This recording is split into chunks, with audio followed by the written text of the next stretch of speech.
Yo, what's up guys? It's Noah here. And in today's video, we're going to be breaking down the NBA slate on Draftkings and Yahoo for Friday, December the 31st. We got a 7-game Friday night slate, and as always guys, we're going to go game by game. We're going to talk through each game on this 7-game slate, break down each team, give my early thoughts, what I do like, at first look, taking a first look at this slate on Thursday night. And then as we do go through each game, we'll build out an early core, 5 guys I specifically like for DraftKings and for Yahoo. Now, as always, these are my first looks at the slate.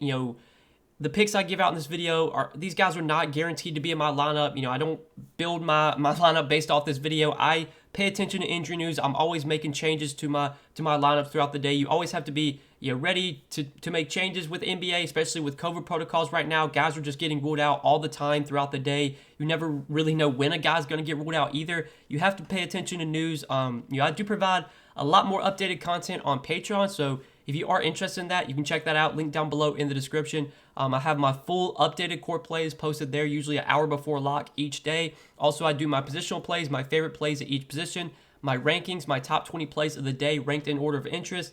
Then I also give out some of my favorite picks each day on Prize Picks. That's available for Patreon members too. If you guys want to check out Prize Picks, if you're new here, go sign up over there. Use code NOAH when you do, and they will match your first deposit. Prize Picks will give you a free bet up to $100 when you sign up with my code. You can take a look at what they have to offer. They're more of a player prop based DFS site, so you're just picking the over or the under on players' projections. They do already have a lot of projections posted for Friday night, and we actually do have some early games Friday. There's a game at 1 o'clock Eastern, the Suns and the Celtics. The Bulls and the Pacers play at 3 o'clock. So if you wanted to get some picks down for those early games, I probably will be making an entry for these early games. Again, I do give out my entries each day on Prize Picks. That's also for Patreon members. So if you are a Patreon member, any entries I make on Prize Picks, I will share them with Patreon members. So check that out if you're interested. I'll probably have an entry for these early games just to kind of have something to sweat. Celtics, Suns, and then we got Bulls. We got Bulls and Pacers playing after them. There's also a game I think at like 6 o'clock or something. But yeah, it should be a fun NBA slate. If you guys want to check out Prize Picks, you want to make some picks for tonight's NBA games, whether it's the early games or the night games, whatever it may be, you can check out their board, make some picks for yourself. If you want to sign up, use code NOAH, and they will match your first deposit. Prize Picks will give you a free bet up to $100 when you sign up with my code. As always, thank you to Prize Picks for sponsoring these videos to continue to support my channel. Greatly appreciate them. And if you guys have not signed up for Prize Picks, go check them out for sure. But yeah, let's go ahead and take a look at Friday night's 7-game slate. We're going to start off with the Miami and Houston game. So looking at Miami today, this is a really tough team to kind of break down right now because we're going to have to pay attention to the injury report here. There's a lot of guys in COVID protocols right now that we don't really know when they're going to be back. Duncan Robinson was recently put in COVID protocols, I believe, today. So he most likely will be out. Jimmy Butler has a chance to return today. He was out last game, but he's listed as questionable with an ankle injury. Miami did not have enough available players to play Wednesday's game. I would think, after a day off, they're probably going to be good to go for tonight's game. So I'm expecting this game to play. But if Jimmy gets ruled out, then they're going to be really thin because we don't know when Kyle Lowry's going to be back. Looks like here that he's already listed as out on the injury report. Now, if players with how COVID protocols work, you never really know when players are going to come back. Even if a player is listed as out on the injury report, if they test negative, within 24 hours, if they test negative 2 times in a row within 24 hours, they can actually play. So even though Lowry is listed as out, he technically could play today. We just don't really know here right now. Looking at who's available, Jimmy Butler, assuming he plays, would be 1. Tyler Hero, Yurt 7. Caleb Martin, Kyle Guy, who I think they just signed. They just signed Kyle Guy. Drew Smith, I don't think's on the team, but they still have I guess all these guys are new guys that they signed. I've never heard of any of these guys. So Arik Holman just signed with the Heat. But looking at the main guys, it's Hero, Yurt 7, Jimmy, Caleb Martin, and those are their 4 main guys, and then they've got some other guys that they've signed. This is a really tough situation. We just have no idea who's going to be playing for Miami. Maybe Kyle Lowry could clear COVID protocols. We don't really know. Dwayne Dedmon, he's been out with an injury. I would think he's still going to be out. Max Strus got put in COVID protocols recently, so I doubt he plays today. Gabe Vincent got put in COVID protocols a few days ago, so I doubt he plays. Tough situation to go to approach here now. Looking at Miami, if everyone that is out right now remains out, then Jimmy Butler as a pay-up option. I mean, if Bam and Lowry, Bam's obviously out, but if Lowry's out, I think Jimmy Butler is going to be a really strong pay-up option. We saw with Lowry out last game. Obviously, Bam was out as well. Jimmy had a massive game, played 36 minutes, went for 65 DraftKings points. Even at 10K and a great matchup against Houston, I would like Jimmy a lot if Lowry does remain out. I think Tyler Hero would definitely be a good play as well if Lowry remains out. I think without Bam, without PJ Tucker, without Dwayne Dedmon, we should continue to see Yurt7 play a ton of minutes. And I like Yurt7 quite a bit. 5,800 on DraftKings. I know the price tag has come up, but still think he looks appealing. And on Yahoo at $16, I like him a good amount over there as well. So we've seen Yurt7 start in their last 2 games, and he's played 33 and 32 minutes, has scored 36 DraftKings points in both games. So he's averaged around a fantasy point per minute. So far this year, he's been a fantasy point per minute player, a guy that will score. He'll get rebounds when he's on the floor. He can get defensive stats too. He does what most centers do: gets putbacks, gets rebounds, blocks shots, get defensive stats. 5,800 for Yurt7 in a great matchup against Houston. If we expect him to play over 30 minutes, I still think he can pay off a $5,800 salary. So I like Yurt7 a lot on this Miami team. I think Jimmy, if Lowry is out, it's a really good play. I think Hero would be a solid option too. And I think Caleb Martin for value at 4,300. I'm assuming he would start. Probably would have to play a lot of minutes at 4,300. He would be another guy worth considering for value. I don't know about these other guys though, like these new guys that they signed. We just don't really know how much they're going to play, but again, we'll have to pay attention to the starting lineup. We'll have to pay attention to the injury report throughout the day, see how many active players Miami actually has. So far, it looks like they're not going to have a ton of available players, maybe like just the minimum 8 guys. But some of these guys could clear COVID protocols. We don't really know. We'll just have to pay attention to that. Obviously, Miami is going to be a team that could be a team we want to load up on, depending on how many active players they actually do have for Friday night's game. But on the Houston side, there's not as much to like here because Houston's starting to get guys back. Kevin Porter Jr. is back. Jalen Green is back. So I don't see a ton that I really love from Houston. The matchup against Miami isn't great either. Miami's a pretty good defensive team, even without Bam. I mean, they're still solid defensively. They play at a really slow pace. I think you're just looking at like tournament options here with Christian Wood, KPJ, Jalen Green. Like I think all these guys are just low on dart throws. I don't see too much else I would be going to on Houston. Like I think if I was going to play anyone on this team, it would be one of those 3 guys. But overall, the Rockets are not a team I have much interest in. So we can move on to the next game, talk about Atlanta and Cleveland. So Atlanta, I mean, we just have no idea who's going to be playing for Atlanta. Right now, they have a lot of guys listed out for COVID protocols, but some of these guys could return today. Like we just don't really know. Kevin Huerter, I know, has had a chance to come back soon. Seems like he's still not been testing out of it, but I mean, it's been like 2 weeks now that Kevin Huerter's been out for protocol, so I feel like he's going to return pretty soon. But like Gallo, all these guys are still listed out on the injury report. But again, we really don't know. They could return today. We just, it's just a guess at this point. For now, we're just going to have to assume that everyone that is out remains out. Just that's the easiest way to break it down. So Trae Young, 11,500, obviously really expensive, but he should continue to have a monster workload, should continue to play a ton of minutes if it's a close game. I mean, he hasn't been great, and he hasn't been really justifying this price tag. 11.5 for Trae, like you're going to need 55, 60 DK points from him to be worth this price tag. Now, can Trae put that up? Absolutely he can, but I think where he's priced at, Trae's just probably more of a contrarian option for me. Clint Capella, 8,300, I think is a fine mid-range center option. He probably plays low 30s minutes. They're going to need his size against this Cleveland team that normally plays pretty big. I think Capella is a fine tournament play. Cam Reddish was pretty disappointing last game. Only had 22 DK points in 31 minutes, but he should continue to start and play a ton of minutes with so many guys out for Atlanta right now. The price tag of 6,500 is where it should be, but I think Cam Reddish is still viable just because of all the minutes he's going to get. And then Skylar Mays, he started last game. He wasn't great, though. Only had 15 DK points. He did play 31 minutes, which was good to see. He probably plays 30 minutes again. He's 3,800. He's a fine value, but on this slate, we're probably going to have better value open up as the day goes on. Honestly, I don't love a ton from Atlanta. Atlanta has signed a lot of guys too, so they do actually have a lot of available players.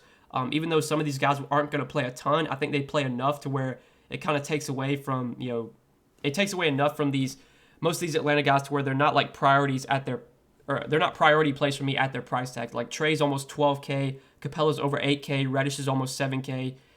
You're just kind of looking at tournament plays here from Atlanta. And then on the Cleveland side, so Cleveland's been really shorthanded lately. No Darius Garland, no Jared Allen, who is out on Thursday. We'll have to wait and see if he plays Friday. It's a back-to-back. Like maybe Jared Allen returns for the Cavs today. If he were to return, that would definitely hurt Evan Mobley a little bit, hurt Kevin Love. Jetty Osman, I thought maybe had a chance to return. for Thursday's game, but he did not play either. Maybe he comes back Friday. We don't really know. But obviously, with all these guards out right now for Cleveland, no Ricky Rubio, no Colin Sexton, no Darius Garland, there is a lot of guard minutes to go around. We did actually see Kevin Pangos start at point guard on Thursday. He was not great, only put up 13 DK points in 24 minutes. I don't think I'd be playing Kevin Pangos even if he starts again. I had some interest in Isaac Okoro with all those guards out, and he was not great either. 13 DK points, played 30 minutes. I think Isaac Okoro is viable today just because he's going to play a ton without Garland, without Rubio, without Sexton, but I do kind of question his upside. Jetty Osman, I think, would actually be my favorite play from Cleveland, but again, we just don't know if he's playing today. He was out for COVID protocols Thursday. There's a chance he could return soon, it seems like, but he still hasn't been cleared yet. So, I don't even know, if we can really recommend Osman just because we don't even know if he's playing. And then Jared Allen, if he returns, that's going to hurt Kevin Love. I will say, though, that if Kevin Love winds up starting again, if Jared Allen remains out, Kevin Love has been really good in the starting center role. Back-to-back games he has started, played 32 and 29 minutes, 38 and 43 Draftkings points. He's been a really productive player this year on a point-per-minute basis. Kevin Love probably plays 30, 32 minutes if this is a close game. He's averaged, over a fantasy point per minute this year. If Jared Allen remains out, I actually do have some interest in Kevin Love. I think Evan Mobley would be a fine option too. Probably it, though, from Cleveland. I think that's everything that stands out here. So next game, the Clippers and the Raptors. So on the Clippers today, no Paul George still. Reggie Jackson, though, could return for this game. He was out last game for conditioning, but could be back for today. If Reggie Jackson does return, that's going to take away from guys like Marcus Morris, Eric Bledsoe, Terrence Mann. It's going to make a lot of these Clippers look unappealing. I will say Marcus Morris has been really good as of late without Reggie Jackson and without Paul George. He's been taking on a really heavy role, playing a lot of minutes, 33, 32, 38 minutes. 41, 40, 41 DK points. He's been super, super productive. He's been taking a ton of shots as well, which obviously you love to see. I want to say that even if Reggie Jackson comes back today, I still think Marcus Morris will have a pretty heavy role without Paul George. But at 6,300, I would prefer Reggie Jackson to be out again before I pay this price tag for Marcus Morris. I would only play Eric Bledsoe if Reggie Jackson is out. If Reggie Jackson plays, I have no interest in Eric Bledsoe at his price tag. Would probably have no interest in Kennard or Mann either. The one guy, though, that really stands out from the Clippers today is Serge Ibaka. 3,200 on DraftKings, super cheap, power forward and center eligible. And then on Yahoo, Serge Ibaka is minimum salary, and he's a power forward over there as well. So he looks really appealing on both sides. Right now, the Clippers, their front court, they are super thin. Ivica Zubac recently got put in COVID protocol, so he's going to be out for today. And Isaiah Hartenstein has been out for a while with an ankle injury. He is still going to be out as well. Plus, they're also missing Nicholas Batum, who's going to be out again. So no Zubac, no Hartenstein, no Batum. I'm expecting Serge Ibaka to start at center. I'm expecting Ibaka to play at least low 20s minutes. Only 3,200. Ibaka is a pretty good point per minute player. He's a guy that can score, can get rebounds, can block shots when he's on the court. He's so cheap that, if you project him to play 24 minutes, he's going to stand out as one of the better value plays on the slate. And I think if he is starting, there's a good chance he plays maybe mid-high 20s minutes, could even get close to 30 minutes. Just with how thin they are in the front court right now, they're going to need Ibaka to play probably as much as he can. So 3,200 with power forward eligibility. Serge Ibaka definitely stands out as one of the better value plays today, and it's by far my favorite play on this Clippers team. Now on Toronto, it's really tough to get excited about Toronto today because they're basically going to be getting everyone back. I think Fred VanVleet, Scotty Barnes, and OG Anunoby they've all cleared COVID protocols, and I believe they're all expected to play Friday. So basically, with everyone back for Toronto, there is nothing that stands out here. Everyone's been priced up for, when VanVleet's been out, when Barnes, there's just nothing. I think Toronto's a team that we can easily fade today. With them having all their players back at these price points, there's nothing that I really like from the Raptors. So we can move on to the next game, talk about the Spurs and the Grizzlies. So on the Spurs today, Dejounte Murray, he should still be out for COVID protocols. He got put in protocols pretty recently, so I doubt he comes back today. I would assume he's going to be out for at least probably a few more games. So with Dejounte Murray still out, I think Derek White, even at 6,800, I think Derek White is a pretty solid option on this slate, pretty solid mid-range, shooting guard. I like him quite a bit on Yahoo too. If you want to play him over there at shooting guard, he's $28. He's been pretty good in these two games without Dejounte Murray. Now, the first game against Detroit was just a massive blowout. He only played 16 minutes because they won by almost 40. He had 26 DK points in those 16 minutes. He was actually still pretty productive. Last game, though, we did see a competitive game, and we saw Derek White get up to 35 minutes, was very productive in that game, even in a tougher matchup against Utah, put up 43 DK points. So, without Deontay Murray, the upside for Derek White is definitely there. He's going to have the ball in his hands a ton. His assist numbers should be through the roof. 10 and 8 assists these last 2 games without Deontay. Last game he took 16 shots, had 21 points as well. At 6,800, like if we get 35, 36 minutes from Derek White here without Deontay Murray in a pretty favorable matchup against Memphis, I think Derek White looks like a pretty appealing option on today's slate. I do like him quite a bit from the Spurs team. I think Jakob Poeltl's fine as well. I think Keldon Johnson's fine as well. Both those guys are playable, but Derek White is for sure the guy that stands out most from the Spurs team.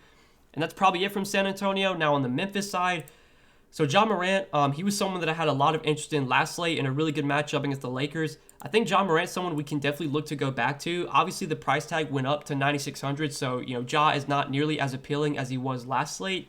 But still, the matchup against San Antonio today I think is pretty favorable. So far this year, the Spurs are actually playing at a really fast pace. They are 3rd in pace this season, and I think the Grizzlies, in terms of pace, they're about middle of the pack. They're 13th, so this should be a relatively fast-paced game. Should be a pretty high-scoring game too. We saw Ja get up to 66 DraftKings points last game. We saw him play 36 minutes. I think if this game is close, we do see Ja play, high 30s minutes. At 9,600, I know he feels expensive, but Ja has shown 55, 60-point upside. I think the floor for Ja at this price tag is probably not what you would want.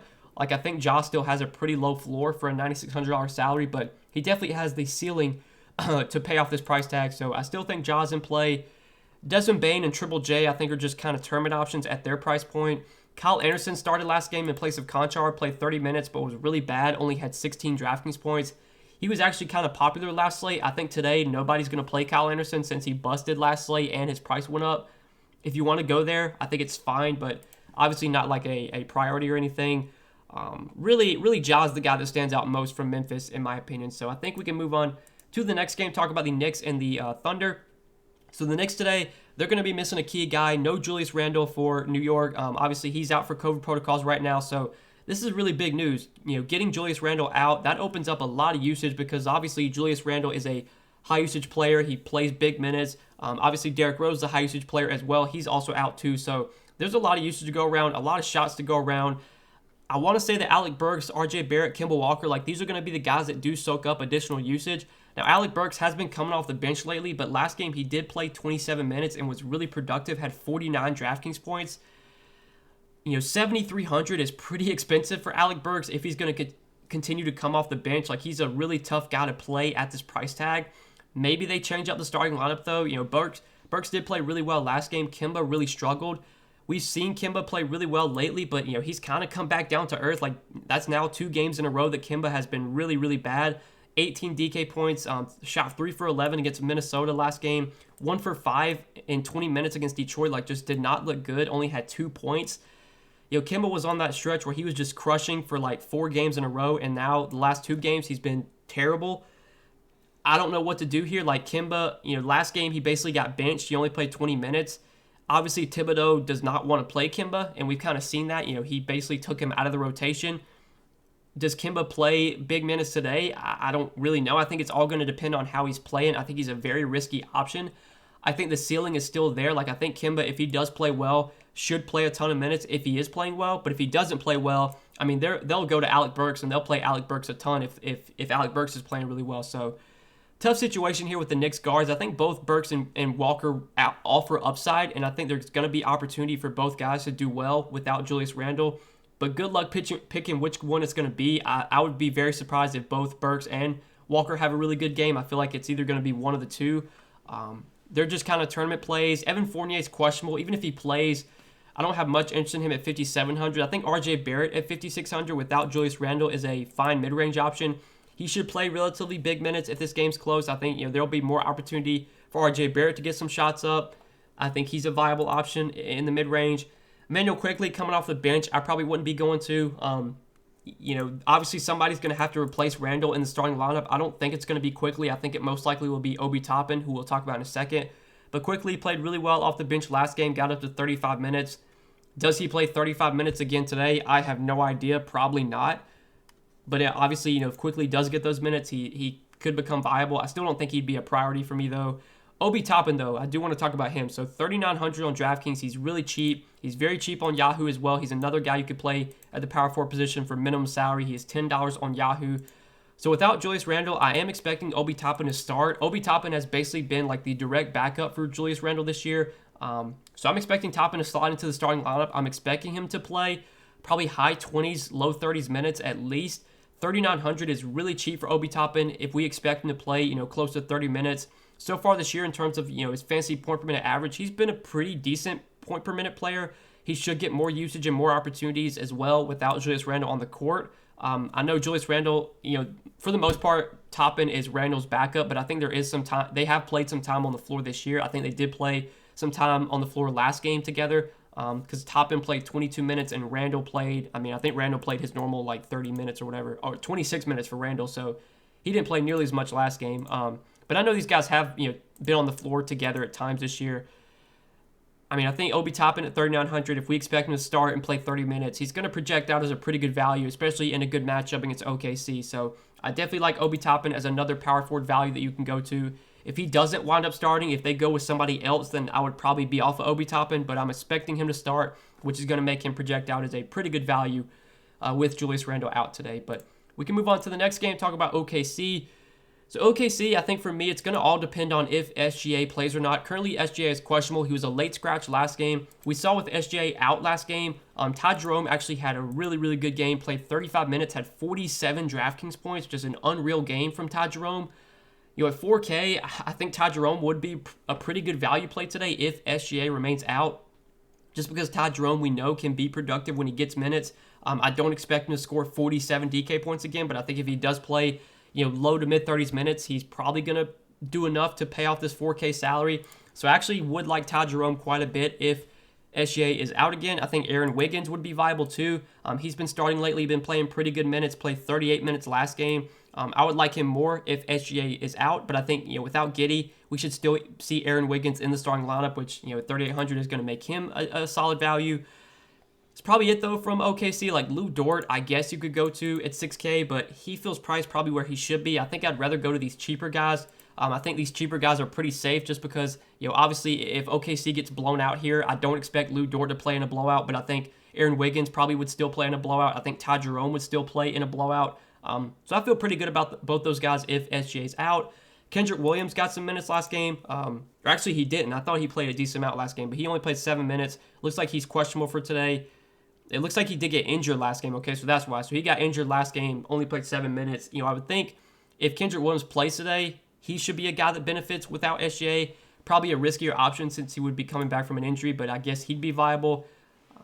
That's probably it from OKC. I think really this team, it's going to depend on if SGA plays. If SGA plays, I really don't like much here. If he's out, though, I think Ty Jerome and Aaron Wiggins would both be pretty decent value plays that we could consider. But let's move on to the next game, talk about Minnesota and Utah. So Minnesota, another team, we're going to have to pay attention to injury report.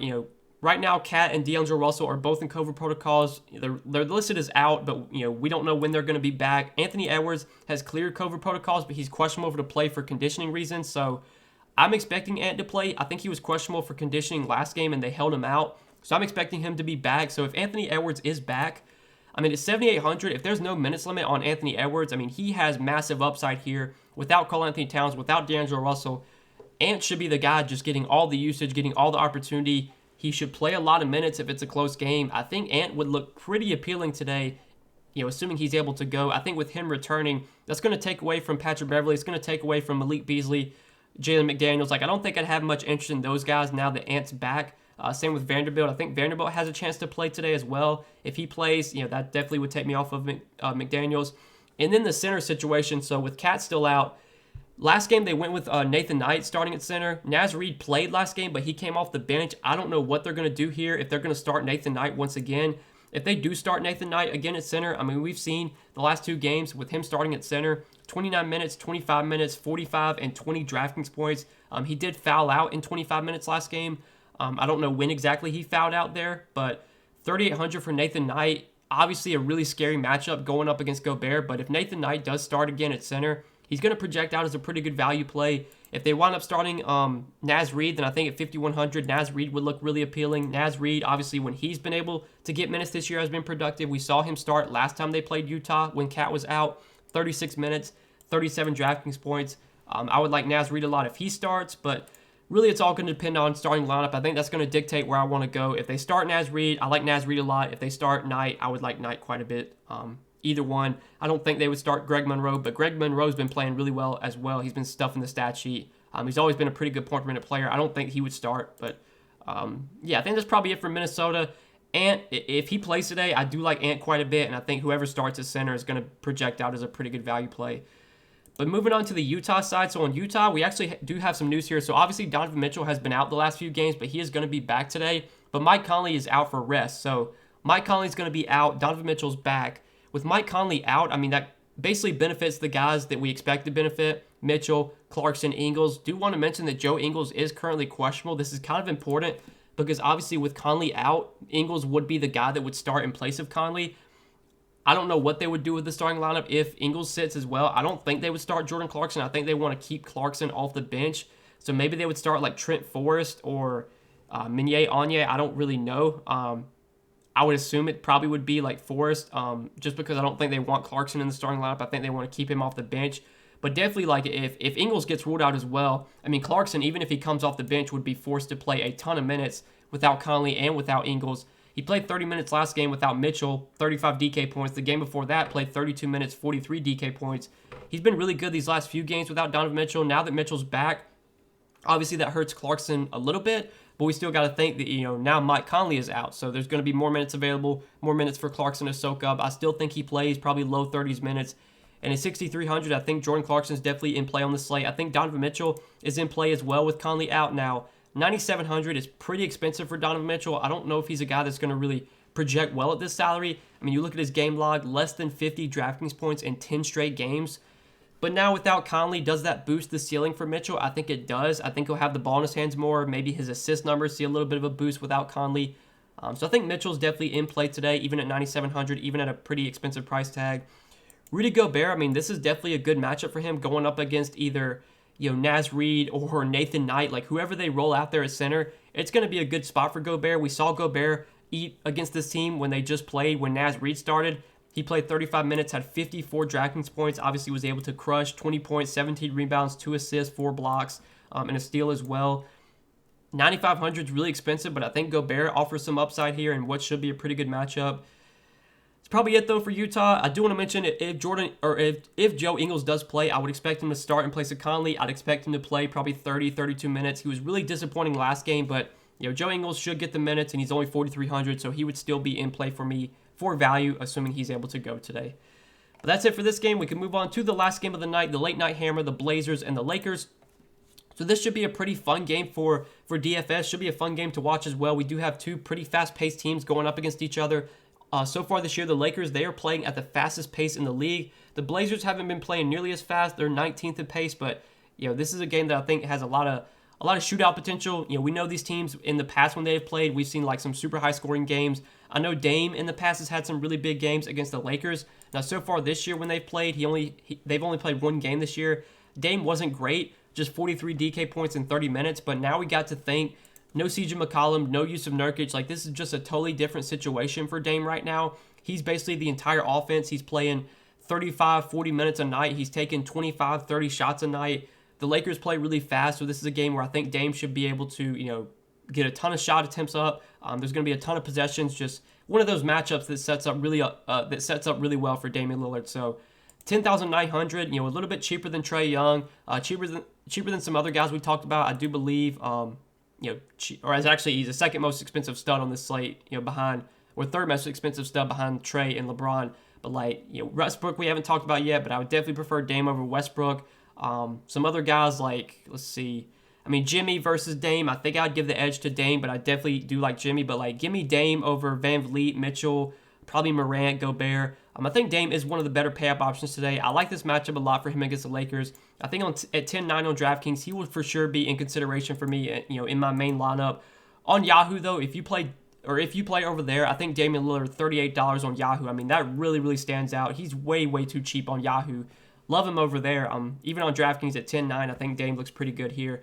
Again, good matchup. Lakers play fast. They're not good defensively. I think this sets up as a really good spot for Dame. I think some of these other guys kind of look appealing too now. Their prices have come up a little bit, so they're not like standout options, but Norman Powell should play 35, 40 minutes if this is a close game. He played 42 minutes last game against Utah. Was really good, had 38 DK points. He's been taking a ton of shots lately. Should be able to get up a ton of shots against this Lakers team. I think Norman Powell is viable. Larry Nance we saw have a really good game last game. Almost had a triple-double. Was 1 rebound and 1 assist shy of a triple-double. Had 45 Draftkings points in 32 minutes. Good matchup for him against the Lakers. Revenge game for him as well. I'm expecting him to continue to start at center while Yusuf Nurkic remains out. So I think Larry Nance is viable even at 6,100. Nasir Little at 5,400. More of a tournament option. Price tags come up a little bit. He should still get a lot of minutes if this game stays close, but he's been very inconsistent this season. It's always tough to tell what you're going to get from Nasir Little, but the minutes should be there with Nurkic still out, with Covington still out. Anthony Simons is now out too. That's probably it though from Portland. I don't really see anything else I love on this team, so we can move on to the Lakers side. For the Lakers, LeBron and Westbrook. I think LeBron start off with 12K. Obviously really expensive, but he's been so freaking good, man. I mean, you look at his game log, last 5 games, he's got at least 60 DraftKings points, and or 5 of their last 6 games, he has at least 60 DK points. Last 4 games, 61, 68, 71, 74, playing 38, 39, 40 minutes a night. Like, he's just going to play a ton if this game is close. They need everything they can get from LeBron right now, even in these games where he's putting up 38, 40 points. I mean, the Lakers are still losing these games. It's pretty sad to see, to be honest. LeBron's giving everything he's got right now. He's playing so well. I think at 12K, I mean, if we expect this game to stay close, which it should, there is a lot of upside for LeBron here. I think, playing Damian Lillard and LeBron together, I don't really stack an NBA, but I think doing like a 2-man mini stack of Dame and LeBron makes a lot of sense, because if this game does wind up being high scoring, if it stays close, pretty likely you're going to get a big game from Dame. You're going to get a big game from LeBron. I like both those guys quite a bit today. I think both are 2 of the best pay-up options on the slate. I think Westbrook's more of a contrarian play, but Westbrook's been better lately. Another triple-double for him last game. That's now 3 games in a row with a triple-double. So I think Westbrook's viable at 10-7. Obviously, would prefer LeBron, though, straight up. And then the rest of these Lakers guys, like, I don't love many of these guys. I think Malik Monk would probably be my favorite secondary play from the Lakers. He did start last game, played 31 minutes. Even with Wayne Ellington back, they still started Malik Monk. I'm pretty sure their starting lineup was LeBron, Westbrook, Malik Monk, Dwight Howard, who they did start last game, and then Avery Bradley started again, I believe. Avery Bradley is questionable, so, if he were to sit, probably would open up even more minutes for Malik Monk. Malik Monk's been one of their better scoring options, outside of LeBron and Westbrook. Malik Monk's been a guy that has been giving them scoring, in the lineup. And I think at 4,500, they're going to need him out there. He's going to play 30, 35 minutes if the game's close. He's my probably second favorite play behind LeBron. And then I'd probably put Westbrook behind Malik Monk when you factor in salary. But like THT, Carmelo, Dwight Howard, I don't really have much interest in these guys. I think it's just LeBron, Malik Monk, and Russell Westbrook, the 3 guys that stand out most from the Lakers.